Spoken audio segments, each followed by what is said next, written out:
अब आपका सबसे फेवरेट सेगमेंट, सबसे जरूरत सेगमेंट, सब उस सेगमेंट का इंतजार जिसका सबको रहता है, वो है आपका एमकेजे स्टूडेंट टॉक्स। तो उसका स्क्रीनशॉट आज है ही नहीं, बिल्कुल ब्लैंक है ही नहीं, बिल्कुल ब्लैंक है। आप कहेंगे ये कैसा हो गया? आज मेरे इतने सारे व्हाट्सएप के, यूट्यूब के स्टूडेंट बोल रहे थे सर मैं हम आपसे सालों से जुड़े हुए हैं, ऐसा तो कभी भी नहीं हुआ कि एक भी ट्रेड ना हो। आज एक भी ट्रेड नहीं था।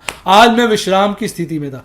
कल हालात खराब थे पर मैंने कई सारी पोजीशनें बनाई। आज हालात बेहतर हुए तो मैं ना तो उन पोजीशनों में प्रॉफिट बुक करना चाहता था, कल वाले जितनी पोजीशनें थी अगर उनको मैं आज स्क्वायर ऑफ कर लेता तो करीबन 80-90 हजार का प्रॉफिट था।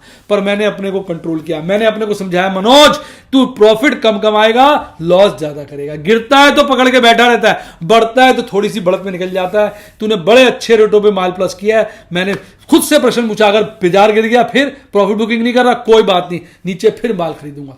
मैंने फंड्स रखे हुए हैं। प्रॉब्लम सिर्फ कैश की आ रही है क्योंकि कैश जैसे फ्यूचर मार्क टू मार्केट होते हैं ना, उनको मैं कैश में जमा कराना पड़ता है। या तो मैं सोच रहा हूं एक मोटा लॉट लिक्विड फंड का लिक्विडेट कर देता हूं क्योंकि मार्जिन में बहुत पैसा पड़ा हुआ है, यूज नहीं कर रहा हूं, तो वो फंड से मैं कैश की पूर्ति करूंगा। मैंने दिमाग बना लिया है। फिर मैंने इमरजेंसी फंड भी रखे हुए हैं, उनका इस्तेमाल करूंगा। यही तो टेस्टिंग टाइम है। यहां से बाजार अगर और 1000 पॉइंट भी गिर जाए, यानी लगभग 16,000 भी आ जाए, तो कोई दिक्कत की बात नहीं है, मैं उसको निपेट लूंगा। लेकिन इस चक्कर में सौदे तो अच्छे मिलेंगे तो रुकना नहीं है। वो कहते हैं रुक जाना नहीं तू कहीं हार के। तो भैया अगर आप ऐसे हार के रुक जाओगे तो कुछ काम नहीं बनेगा। तो मैंने अपने को नहीं रोकना है, मैंने अपने को समझा लिया है। तो देखिए मैं बहुत सारे स्टूडेंट मुझसे कहते हैं कि सर आप इस वक्त क्यों पोजीशन बना रहे हैं। एक मेरे स्टूडेंट है, भूल गया नाम, आनंद विश्वास है या क्या नाम है, भूल गया, आनंद विश्वास सही।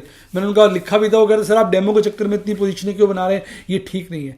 बेटा मेरे को डेमो देना होता है, इसका मतलब ये नहीं होता डेमो के चक्कर में मैं उल्ट पुल्ट पोजीशनें बनाता हूँ। पोजीशनें जबरदस्त बनाता हूँ। और आपको अपने प्रश्न का जवाब मिल गया होगा। आपने कल ये सवाल मुझसे किया था। आज अगर वो पोजीशंस को मैं स्क्वायर ऑफ कर लेता तो 70-80 हजार का फायदा है। भले अब बाजार गिर जाए, आप कहोगे आपने तो प्रॉफिट नहीं कमाया, वो मेरी चॉइस है, पर ट्रेड तो मैंने कल बढ़िया किया था। इस बात को तो आप मानते हैं, मौके पे किया था, मेरी चॉइस है। मैं जल्दी प्रॉफिट बुकिंग नहीं करना चाहता हूं। रिस्क तो अवेलेबल है। आज मैंने प्रॉफिट बुक नहीं किया, गिर जाएगा तो फिर मुझे लगेगा प्रॉफिट बुक नहीं किया, लेकिन यहां से अगर बढ़ गया तो प्रॉफिट काफी बुक हो सकता है।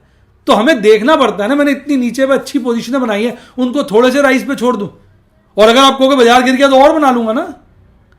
ये तो मौका है। अब कहीं ना कहीं बाजार में जो एक तरफा गिरावट थी वो तो रुक गई। पहले क्या चिंता थी कि एक तरफा गिरावट थी। जब एक तरफा गिरावट रुक जाती है ना तो फिर चीजें सुधर जाती हैं। गिरावट जारी रहती है पर अब वो उतना डर नहीं रहता बाजार में। जैसे एक आदमी का ब्लड प्रेशर बढ़ता जा रहा है, हर रोज बढ़ रहा है, 10 पॉइंट 210 हो गया। आप गए अचानक ही, आपने दवाई वाई खिलाई, उसको ट्रीटमेंट किया, योगा कराई, एक्सरसाइज जो भी उसका आपने परहेज करा, 210 से वो 200 आ गया। तो अब कंट्रोल हो गया ना, फिर वो 210 जा सकता है। लेकिन अब हमें कॉन्फिडेंस आ गया कि अब इसको हम कंट्रोल में ले आएंगे। इसी तरह बाजार लगातार गिर रहा था, रुक ही नहीं रहा था, गिरता रहता। आज जिस तरह की बढ़त हुई है, अब हमें कॉन्फिडेंस तो आ गया कि बाजार जो है बढ़ा है। अब चाहे गिरे फिर से, पिछला लेवल भी काट दे तो भी डर नहीं है। अब वो स्टीप गिरावट नजर नहीं आती है। फिर बाकी यार शेयर बाजार में काम कर रहे हो, पता ही है दोनों तरफा चलता है बाजार। अब आप सोचो कि मैं जो पुट बेचूंगा वो कभी आईटीएम ना हो, तो बेवकूफ है, वो पागल है, गधा है, उल्लू है जिसने वो पुट खरीदी है। वो तो तुम्हें पैसे देने, तुम्हारा पुराने जन्म का कर्जा उतारने देने आया ना, कि भैया इसने पुट बेची है, इसको भी इतना मनी नहीं है, ओटीएम रहेगी, हम तो इसको ऐसे ही पैसे दे रहे। अरे भाई वो भी तो ठीक हो सकता है, जो पुट खरीद रहा है वो गधा है क्या? तो ये नहीं होता है। बच्चे सोचते हैं अगर दूर की पुट है उसका प्रीमियम कब है, ये तो ओटीएम ही जाएगी। तो जो उस पुट को खरीद रहा है वो तो सारा पागल है, आपकी भाषा में उल्लू का पट्टा है, बिल्कुल ही बेवकूफ है। वो तो पैसे लुटवा रहा है, अपने माँ बाप के पैसे लुटवा रहा है, अपने पैसे लुटवा रहा है। ऐसा नहीं होता है। जो वो पुट खरीद रहा है दूर की कम प्रीमियम देके, उसको भी आशा है। उसको क्या आशा है? हम होंगे कामयाब एक दिन, होगा बाजार काफी डाउन, होगा बाजार काफी डाउन, एक दिन मेरी पुट देगी बड़ा सा प्रॉफिट, हम होंगे कामयाब एक दिन। तो उसको भी तो एक दिन कामयाब होना है, जिसने पुट खरीदी है दूर की, चाहे थोड़े पैसे देके खरीदी। वो तो गाना गा रहा है, 10 में से एक दिन तो उसका भी आएगा। तो ऐसा नहीं होता है। तो अगर आप दूर पुट्टे ये सोच के बेचते हैं मेरी पुट तो अब ओटीएम रहेगी, आईटीएम होगी नहीं, क्योंकि मैंने बेची है, जैसे भगवान ने आपको स्पेशली पृथ्वी पे उतारा है। ऐसा नहीं होता बेटे। तो देखिए मैंने बड़ा अच्छा ज्ञान दिया आपको। ये ज्ञान कैसा लगा फटाफट कमेंट में बताइए। तो शेयर बाजार में खतरा रिस्क मैनेज करके चलने में नहीं है, बिना मैनेज करने में चलने में। अब कई लोग बोलते हैं सर के पास पैसे हैं, सर तो जितना मर्जी खरीद लेंगे। ऐसा थोड़ी होता है। पैसे तो मेरे भी स्टूडेंट्स के पास हैं, बहुत सारे, मेरे से भी ज्यादा हैं बहुतों के पास, पर वो ज्यादा ट्रेड करते हैं तो दुखी होते हैं। बात पैसा कम ज्यादा नहीं होता, उसमें कितना ट्रेड किया ये कम ज्यादा है। किसी के पास 100 रुपए, वो 50 का ट्रेड है तो उसके पास पैसे ज्यादा हैं। किसी के पास 1 लाख रुपए, उसने 1 लाख का ट्रेड कर दिया, उसके पास पैसे कम है। किसी के पास 100 करोड़ रुपए, उसने 150 करोड़ का ट्रेड कर दिया, वो तो डूबेगा ही डूबेगा।